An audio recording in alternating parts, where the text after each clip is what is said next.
Hi friends, இன்றைக்கி நாம் நல்ல புசு புசுன்னு இட்லியும் ஒரு மாதம் ஆனால் கூட புளிக்காத மாவும் இதுக்காக நாம் என்ன பண்ணலாம் அப்படின்னா பார்க்க போகிறோம். எவ்வளவு கஷ்டப்பட்டு அரைச்சாலும் கல்லு மாதிரி இட்லி வருதே அப்படின்னு கவலைப்படுறவங்களுக்கு கண்டிப்பாக இந்த வீடியோ ரொம்ப ரொம்ப யூஸ்ஃபுல்லாக இருக்கும். வாங்க நம்ம வீடியோக்குள்ளே போகலாம். இதுக்காக நம்ம முதல்ல எடுக்கிறது என்னென்னா 1 கிலோ அளவுக்கு பச்சரிசி.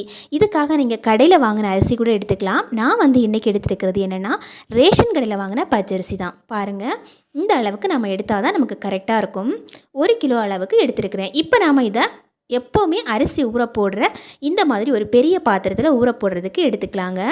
அடுத்ததாக நம்ம கூட சேர்த்துருக்கிறது என்னென்னா 1/2 கிலோ அளவுக்கு புழுங்கல் அரிசி. இதுவுமே ரேஷன் கடையில் வாங்கின அரிசி தான். உங்ககிட்ட ரேஷன் கடையில் வாங்கின அரிசி இல்லை அப்படின்னா நீங்கள் கடையில் வாங்கின அரிசி கூட இதுக்கு பதிலாக யூஸ் பண்ணிக்கலாம். இதே அளவில் நம்ம எடுத்தாவே போதுங்க. நீங்கள் இட்லி அரிசி வாங்கினீங்கன்னா தனித்தனியாக சேர்க்கணும் அப்படிங்கிற அவசியம் இருக்காது. ஒரேடியாக இட்லி அரிசியாகவே நீங்கள் சேர்த்துக்கலாம். இப்போ 1/2 கிலோ அளவுக்கு நம்ம அரிசி எடுத்துருக்கிறோம். இது கூடவே நாம் 4 டீஸ்பூனுக்கு வெந்தயம் போட்டுக்கலாங்க. இப்போ நாம் தேவையான அளவுக்கு தண்ணி ஊற்றி முதல்ல நாம் நல்லா கழுவி எடுக்கணும். எப்போவுமே நம்ம ரேஷன் கடையில் வாங்கின அரிசியை முதல்ல நல்லா கழுவிட்டு ஊற வைக்கிறது தான் ரொம்ப நல்லது. ஏன் அப்படின்னா அந்த அரிசியிலேயே நிறைய அழுக்கு இருக்கும். அதனால் முதல்ல ஒரு 2 or 3 டைம்ஸ் நல்லா கழுவிட்டு அதுக்கப்புறமா நல்ல தண்ணியில் நம்ம ஊற வச்சு எடுக்கணுங்க. பாருங்கள், இந்த மாதிரி நம்ம வாஷ் பண்ணி எடுத்துக்கலாம். இப்போ நாம் எடுத்துருக்கிறது என்னென்னா உளுந்து. இதுவுமே ரேஷன் கடையில் வாங்கின உளுந்து தான். பாருங்கள், ரேஷன் கடையில் வாங்குகிற உளுந்து இந்த மாதிரி தான் இருக்கும். நிறைய பேர் எனக்கு வீடியோவில் கமெண்ட் போட்டிருந்தாங்க, நமக்கு ரேஷன் கடையில் உளுந்து கிடைக்குமா கிடைக்காதா, இது எப்படி இருக்கும் அப்படிங்கிற மாதிரி நிறைய பேர் டவுட் கேட்டிருந்தாங்க. ஸோ அதை கிளியர் பண்ணுறது தான் நான் இந்த மாதிரி பேக்கெட்டோடு எடுத்து காமிச்சிருக்கிறேன். நிறைய ரேஷன் கடையில் உளுந்து கிடைச்சிட்டு தாங்க இருக்குது. பாருங்கள், இந்த மாதிரி தான் இருக்கும் நமக்கு. ஆனால் நமக்கு அரிசி எப்போவுமே நம்ம காசு கொடுக்காம வாங்குவோம். உளுந்து அந்த மாதிரி நமக்கு ஃப்ரீயாக கொடுக்க மாட்டாங்க. 30 rupees கொடுத்தோம் அப்படின்னா தான் நமக்கு கொடுப்பாங்க. அதாவது நம்ம கடையில் 1 கிலோ உளுந்து வாங்கணும் அப்படின்னா 140, 150 அந்த மாதிரி தான் கொடுத்து வாங்குவோம் இல்லைங்களா. ஆனால் இந்த உளுந்து நமக்கு ஒரு 30, 50 அந்த மாதிரி ரேஞ்சுக்கு நமக்கு கொடுத்துருவாங்க. இந்த உளுந்தை நான் இப்போ உங்களுக்கு கொட்டி காமிக்கிறேன், எப்படி இருக்குன்னு பாருங்கள். அதே சமயத்தில் இந்த உளுந்தை அரைக்கும் போதும் பாருங்கள், இதில் எவ்வளவு ஏர் பபிள்ஸ் வருதுன்னு நீங்களே பார்த்து ஆச்சரியப்படுவீங்க.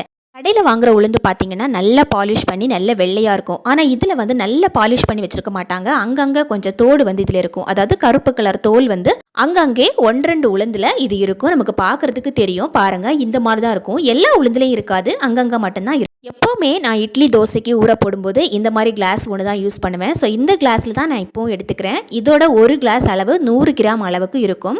இதில் 2 கிளாஸுக்கு நான் எடுத்துக்கிறேன். அதாவது 2 கிளாஸ் அப்படின்னா 200 கிராம் அளவுக்கு இருக்கும். 1.5 கிலோ அரிசி போட்டிருக்கிறோம். அதே மாதிரி 200 கிராம் அளவுக்கு உளுந்து போட்டிருக்கிறோம். இப்போ நம்ம நல்லா தண்ணி போட்டு நல்லா வாஷ் பண்ணி எடுக்கணும். பாருங்கள், உளுந்து ஊற வைக்கிறதுக்கு முன்னாடியே இந்த மாதிரி ஒரு 2-3 தடவை நல்லா கழுவி எடுத்தோம் அப்படின்னா உளுந்தில் இருக்கிற பசை நமக்கு கம்ப்ளீட்டாக கிடைக்கும். அதே மாதிரி உளுந்து அரைக்கும் போது நல்லாவே ஏர் பபிள்ஸ் வரும். பாருங்கள், இப்போ நம்ம குடிக்கிறதுக்காக யூஸ் பண்ணுற தண்ணியை யூஸ் பண்ணி நல்லா ஊற வச்சு எடுத்துடலாம். அரிசி உளுந்து இது ரெண்டுமே 4 மணி நேரத்துலேருந்து 5 மணி நேரம் வரைக்கும் நம்ம ஊற வச்சு எடுத்துடலாங்க. அப்போவே நமக்கு நல்லா ஊறி கிடச்சிடும். இப்போ பாருங்கள், நான் அரிசி நல்லா கழுவி எடுத்துட்டேன். வைக்கிறதுக்கு முன்னாடி நாம் இந்த மாதிரி ஒரு 2 கைப்பிடி அளவுக்கு அவல் சேர்த்துக்கணுங்க. பாருங்கள், இந்த மாதிரி 2 கைப்பிடி அளவுக்கு சேர்த்தாவே போதுமானதாக இருக்கும். 1.5 கிலோ அரிசி சேர்த்துருக்கிறேன், 2 கைப்பிடி அளவுக்கு அவல் சேர்த்துருக்கிறேன். இப்போ நம்ம அரைக்கிறதுக்கு எவ்வளோ தண்ணி தேவையோ அந்த அளவுக்கு தண்ணி ஊற்றிட்டு நல்லா இந்த மாதிரி மிக்ஸ் பண்ணி விட்டுட்டு நம்ம அரைக்க ஆரம்பிச்சிடலாம். இல்லை மிக்சியில் அரைக்கணும்னா மிக்சியில் அரைக்கலாம், இல்லை கிரைண்டர்லேயோ மிஷின்லேயோ எதில் வேணாலும் கொடுத்து நம்ம அரைச்சி எடுத்துடலாங்க. இப்போ நாம் உளுந்து எடுத்து பார்க்கலாம். நல்லா ஊறி போயிருக்குது உளுந்து. பாருங்கள், நான் கடைசியாக நல்ல தண்ணியில் தான் ஊற வச்சு எடுத்துருக்கிறேன். ஸோ தண்ணி நல்லா இருக்குது பாருங்கள். இப்போ நாம் இந்த உளுந்தை கழுவக்கூடாதுங்க. மறுபடியும் இப்படியே டைரெக்டாக போட்டு நாம் அரைக்க ஆரம்பிச்சிடணும். அதாவது நம்ம அளவுக்கு அதிகமாக உளுந்தை போட்டு கழுவும் போது தான் அதில் இருக்கிற பசை எல்லாமே நமக்கு வீணாக போயிடும். இன்றைக்கி நான் இதை மிக்சியில் தான் அரைச்சி காமிக்க போகிறேன். பாருங்கள், நம்ம அரைக்கும் போது இதே தண்ணியை யூஸ் பண்ணலாம், இல்லை வேறு தண்ணி கூட யூஸ் பண்ணிக்கலாம். ஜஸ்ட்டு நாம் அந்த தண்ணியிலேருந்து அப்படியே எடுத்து அரைக்க ஆரம்பிச்சிடணும், அவ்வளோதான். இப்போ நான் தண்ணி ஊற்றிக்கிறேன். நம்ம தண்ணி ஊற்றும் போது கூட உளுந்தோட அளவுக்கு கரெக்டாக நம்ம தண்ணி ஊற்றி அரைக்க ஆரம்பிச்சிடணும். அப்போ தான் நமக்கு நிறைய ஏர் பபிள்ஸ் வரும். இப்போ பாருங்கள், அந்த உளுந்தில் எவ்வளோ ஏர் பபிள்ஸ் இருக்குன்னு பாருங்கள். நம்ம கையை தொட்டு நம்ம உடைக்கும் போதே முட்டை முட்டையாக ஒவ்வொன்றா உடைக்கிற மாதிரியே இருக்கும். அந்த அளவுக்கு அதில் ஏர் பபிள்ஸ் இருக்குது. நம்ம உளுந்து அரைக்கும் போது எப்போவுமே இதை கவனிங்க. நீங்கள் உளுந்தில் இந்த மாதிரி ஏர் பபிள்ஸ் இருந்தால் தான் நம்மளுடைய இட்லி தோசை இது எல்லாமே ரொம்ப சாஃப்டாக வரும். உளுந்து அரைக்கும் போது இந்த டிப்ஸே ஃபாலோ பண்ணுங்கள். நீங்கள் உளுந்து வடை போடுறதா இருந்தாலும் கூட இந்த மாதிரியே செய்யுங்க. அப்போ தான் நமக்கு உளுந்தில் இருக்கிற பசை வந்து நமக்கு கம்ப்ளீட்டாக கிடைக்கும். இப்போ நம்ம கையில் எடுத்து பார்க்கும்போதே தெரியும், அவ்வளோ சாஃப்டாக இருக்கும் அந்த மாவு. நான் வந்து இதை 2 டைம்ஸாக அரைச்சி எடுத்துட்டேன். ஏன் அப்படின்னா 200 கிராம் அளவுக்கு உளுந்து போட்டிருந்ததால் ஒரே அடியாக அடிக்க முடியல. ஸோ 2 டைமாக இதை வந்து நான் அரைச்சி எடுத்துட்டேன். இப்போ எல்லாத்தையும் நம்ம இந்த மாதிரி மிக்ஸ் பண்ணி எடுத்துக்கலாம். அதுக்காக இந்த மாதிரி ஒரு பெரிய பாத்திரம் நான் எடுத்துருக்கிறேன். பாருங்கள், நம்ம உளுந்தோட அளவு வந்து நம்ம கிரைண்டரில் அரைக்கும்போது நமக்கு எவ்வளோ வருமோ அந்த அளவுக்கு நிறைய வரும். நாம் இந்த மாதிரி நம்ம மிக்சியில் அரைக்கும்போது பாருங்கள். ரேஷன் கடையில் வாங்குகிற உளுந்து இல்லை பொருட்கள் வந்து நம்ம குவாலிட்டி இல்லைன்னு சொல்லிட்டு விடவே கூடாதுங்க. கண்டிப்பாக வாங்கி யூஸ் பண்ணுங்கள். நாங்கள் வந்து இது ரொம்ப நாளாக யூஸ் பண்ணிகிட்டு இருக்கிறோம். கடையிலையும் நாங்கள் உளுந்து வாங்குவோம். ஏன் அப்படின்னா ரேஷன் கடையில் வாங்குகிற உளுந்து ஒரு மாதத்துக்கு பத்தாமல் இருக்கும் இல்லைங்களா, அதனால் கடையிலையுமே நாங்கள் வாங்கி யூஸ் பண்ணுறது உண்டு. எல்லாமே வந்து ஒரே மாதிரி இருக்கிற மாதிரி தான் நாங்கள் ஃபீல் பண்ணுறோம். இப்போ வந்து நான் வந்து அரிசியும் அரைச்சிட்டேன். இப்போ எல்லாத்தையும் நல்லா மிக்ஸ் பண்ணி எடுத்துடலாம். இந்த மாதிரி அரிசி உளுந்து நம்ம மிக்ஸ் பண்ணும்போது கையிலேயே நம்ம மிக்ஸ் பண்ணி விடுறது தான் ரொம்ப நல்லது. அப்போ தான் நமக்கு கையில் இருக்கிற பாக்டீரியாஸ் எல்லாம் சேர்ந்து மாவை வந்து இன்னும் நல்லா உப்ப வைக்கும். கையிலையே இந்த மாதிரி நல்லா மிக்ஸ் பண்ணி விட்டுக்கோங்க. எந்த விதமான கட்டி எதுவுமே இல்லாமல் கடைசியாக நம்ம அரைக்கிறதுக்காக பயன்படுத்தின அந்த பாத்திரங்களும் அந்த மிக்சியில் இருக்கிற அந்த மாவு எல்லாமே எடுத்து கழுவி இதுலேயே ஊற்றி நல்லா நம்ம மிக்ஸ் பண்ணி விட்டுக்கலாம். மாவு வந்து நல்லா மிக்ஸ் பண்ணி முடிச்சதுக்கப்புறம் பாருங்கள் மாவோட அளவு எவ்வளோ இருக்குது அப்படின்னு. அதாவது நான் வச்ச பாத்திரத்தில் பாதி அளவுக்கு தான் இருக்குது. இது வந்து மறுநாள் ஆனதுக்கப்புறம் எந்த அளவுக்கு இருக்குதுன்னு நீங்களே பாருங்கள். நான் வந்து இதை நைட்டு 10 மணிக்கு தான் அரைச்சி வச்சேன். நல்லா க்ளோஸ் பண்ணி வச்சிடலாம். இப்போ வந்து காலையில் 6 மணிக்கு நான் வந்து ஓப்பன் பண்ணி பார்க்குறேன். மாவு வந்து எப்படி உப்பி போயிருக்குது பாருங்கள். அதாவது நான் வச்ச பாத்திரத்தில் பாதி அளவுக்கு தான் இருந்தது.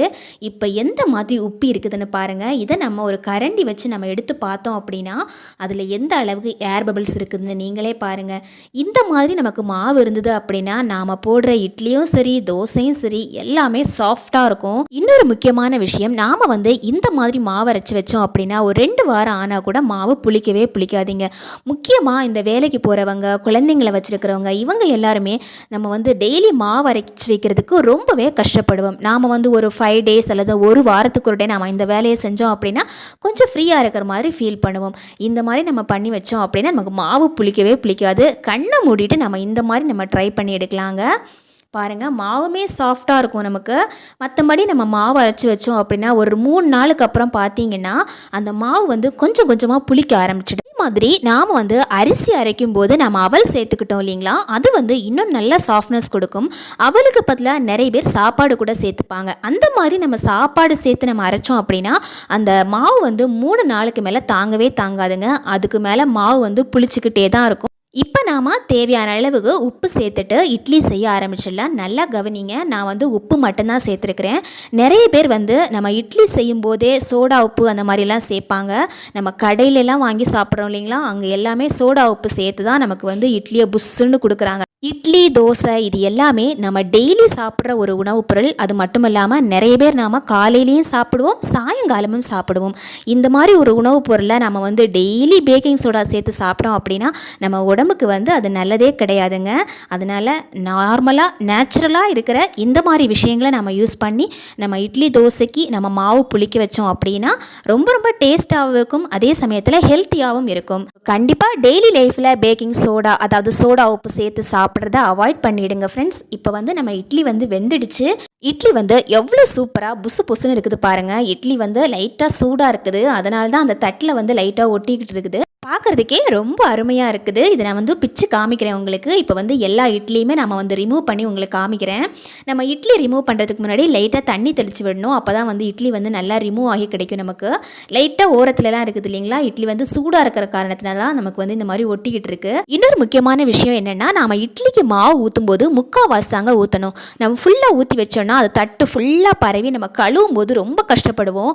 ஆனால் இந்த மாதிரி நீங்கள் முக்கால்வாசி ஊற்றி வச்சிட்டிங்கன்னா அது வேகும்போது இன்னும் கொஞ்சம் புஷ்ஷுன்னு வந்து நமக்கு எடுக்கும் போதும் ஈஸியாக இருக்கும், அதை கழுவுறதுக்கும் வசதியாக இருக்கும். கண்டிப்பாக இந்த டிப்ஸ் ஃபாலோ பண்ணுங்கள் ஃப்ரெண்ட்ஸ். இன்றைக்கி வந்து நான் மீன் குழம்பு வச்சுருந்ததால மீன் குழம்பும் இட்லியும் தான் இன்றைக்கி சாப்பிட போகிறோம். ஸோ இப்போ வந்து நம்ம இட்லியை பிச்சு பார்க்கலாம் எப்படி இருக்குதுன்னு. இட்லி வந்து பார்க்குறதுக்கு பாருங்கள் ஒரு கேக் மாதிரி இருக்குது பாருங்கள், எவ்வளோ புசு புசுன்னு. இது வந்து சாப்பிட்றதுக்கும் ரொம்ப ரொம்ப டேஸ்டியாக இருக்கும் நமக்கு. இது வந்து நானே சாப்பிட்டுக்கிறேன் இப்போது. ரொம்ப சூப்பரான மீன் குழம்பும் சூப்பரான டேஸ்டியான இட்லியும் கண்டிப்பாக ட்ரை பண்ணி பாருங்கள். உங்கள் வீட்டில் இந்த மாதிரி இட்லி செஞ்சீங்க அப்படின்னா இந்த மெத்தடில் நீங்கள் கண்ணை மூடிட்டு ட்ரை பண்ணி பாருங்கள். கண்டிப்பாக உங்களுக்கு சக்ஸஸ்ஃபுல்லாக வரும். இது வரைக்கும் நீங்கள் கல் மாதிரி இட்லி செஞ்சுட்டு இருந்தீங்க அப்படின்னா கவலையே படாதீங்க. கண்டிப்பாக இந்த டிப்ஸ் ஃபாலோ பண்ணிங்க அப்படின்னா நிச்சயமாக உங்களுக்கு வெற்றி கிடைக்கும் ஃப்ரெண்ட்ஸ். இதில் சொல்லியிருக்கிற டிப்ஸ் எல்லாமே உங்களுக்கு ரொம்ப பிடிச்சிருக்கும் அப்படின்னு நினைக்கிறேன். தேங்க்யூ ஃபார் வாட்சிங் ஃப்ரெண்ட்ஸ்.